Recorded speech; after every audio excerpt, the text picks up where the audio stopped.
For more on the global heatwave, we can now speak to Ilan Kelman, Professor of Disasters and Health at University College London. Thank you very much indeed for joining us, Professor Kelman. So, first of all, could I ask you what the main effects are that extreme heat can have on the human body? Just how dangerous is it?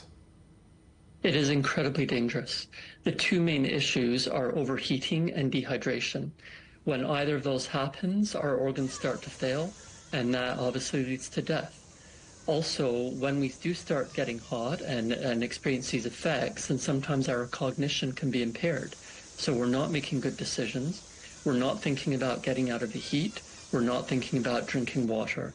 And so this just continues as our bodies do not recover from that hot temperature, and then we end up dying.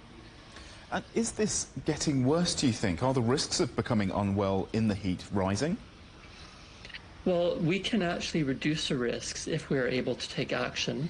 What we do know is that because of human-caused climate change, we do expect the heat waves to get longer, more intense, hotter, and depending on the definition, definitely more frequent.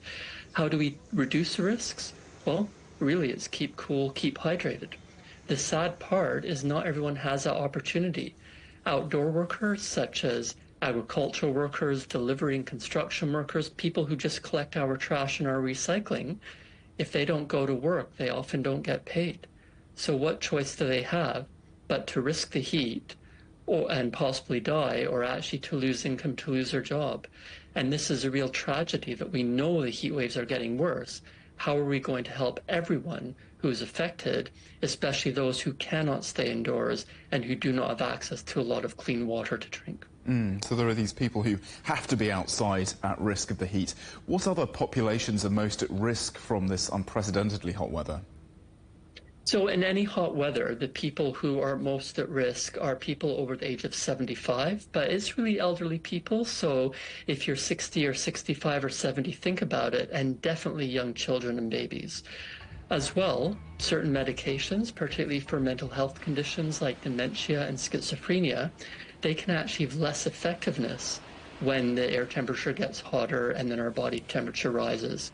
And also people who have some pre-existing physical health conditions, heart conditions, lung conditions, their bodies simply cannot adapt. People who are less mobile will heat up quicker. So ultimately, anyone can die in the heat. We all need to take care of ourselves, but also those around us.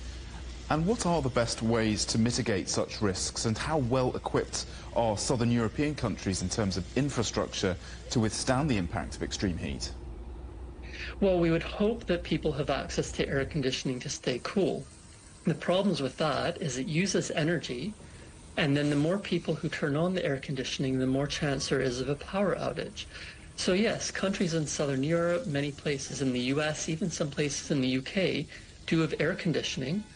Not everyone can afford it, particularly with the cost of living and the high electricity prices, and there's no guarantee that it will be on if there is a blackout. In terms of infrastructure, we're now in the realm where railway lines will start to buckle, where roads, some of the surfacing may not be drivable because it's just too hot, it starts to melt. And at high elevations, and one example is Denver Airport, in fact, it has been so hot that it's too dangerous for planes to try to take off because the runway isn't long enough.